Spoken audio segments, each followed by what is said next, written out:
लीजिए सुनिए जयशंकर प्रसाद की लिखी कहानी भिखारिन। वाचन समीर गोस्वामी का है। जाह्नवी अपने बालू के कंबल में ठिठुर कर सो रही थी।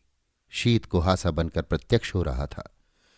दो चार लाल धाराएं प्राची के क्षितिज में बहना चाहती थी। धार्मिक लोग स्नान करने के लिए आने लगे थे। निर्मल की माँ स्नान कर रही थी और वो पंडे के पास बैठा हुआ बड़े कुतूहल से धर्मभीरू लोगों की स्नान क्रिया देखकर मुस्कुरा रहा था। उसकी माँ स्नान करके ऊपर आई। अपनी चादर ओढ़ते हुए स्नेह से उसने निर्मल से पूछा, क्या तू स्नान न करेगा? निर्मल ने कहा, नहीं माँ, मैं तो धूप निकलने पर घर पर ही स्नान करूंगा। पंडा जी ने हंसते हुए कहा, माता, अब के लड़के पुण्य धर्म क्या जाने, ये सब तो जब तक आप लोग हैं तभी तक है। निर्मल का मुंह लाल हो गया, फिर भी वो चुप रहा। उसकी मां संकल्प लेकर कुछ दान करने लगी। सहसा जैसे उजाला हो गया। एक धवल दांतों की श्रेणी अपना भोलापन बिखेर गई। कुछ हमको दे दो रानी मां।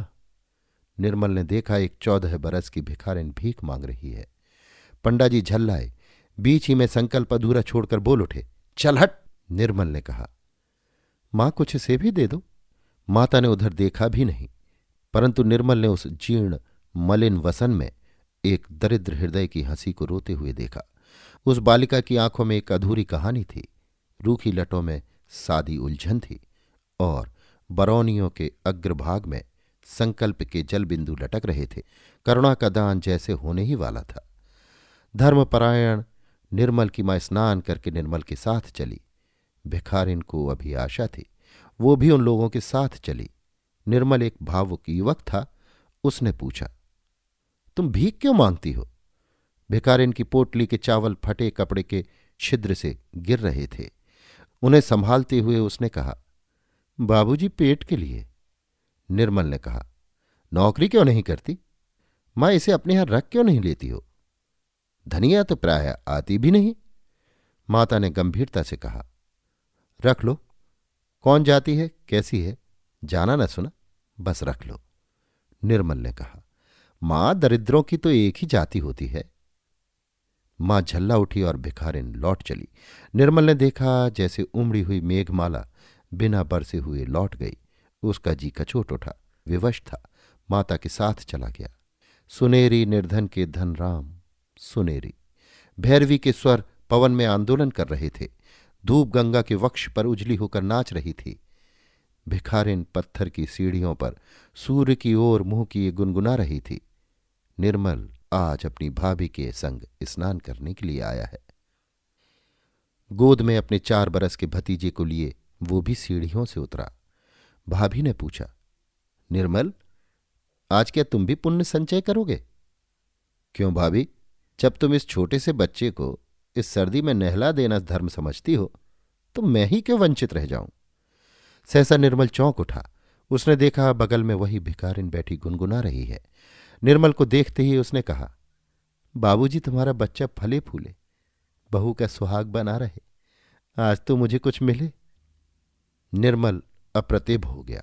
उसकी भाभी हंसती हुई बोली, धुर पगली। भिखारिन सहम गई। उसके दांतों का भोलापन गंभीरता के पर्दे में छिप गया। वो चुप हो गई। निर्मल ने स्नान किया। सब ऊपर चलने के लिए प्रस्तुत थे। सहसा बादल हट गए। उन्हीं अमल धवल दांतों की श्रेणी ने फिर याचना की, बाबूजी, कुछ मिलेगा? अरे, अभी बाबूजी का ब्याह नहीं हुआ, जब होगा तब तुझे न्योता देकर बुलावेंगे, तब तक संतोष करके बैठी रहे।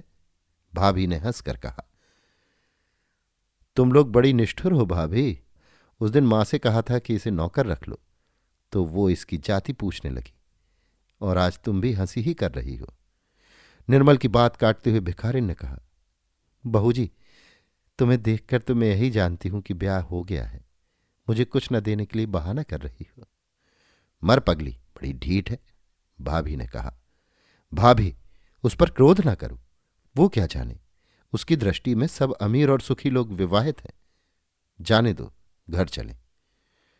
अच्छा चलो, आज मां से कहकर इसे तुम्हारे लिए टहलनी रखवा दूंगी, कहकर भाभी हंस पड़ी। युवक हृदय उत्तेजित हो उठा। बोला, ये क्या भाभी, मैं तो इससे ब्याह करने के लिए भी प्रस्तुत हो जाऊंगा। तुम व्यंग क्यों कर रही हो? भाभी अप्रतिभ हो गई, परंतु भिखारिन अपने स्वाभाविक भोलेपन से बोली, 2 दिन मांगने पर भी तुम लोगों से 1 पैसा तो देते नहीं बना, फिर क्यों गाली देते हो बाबू? ब्याह करके निभाना तो बड़ी दूर की बात है। भिखारिन भारी मुंह किए लौट चली।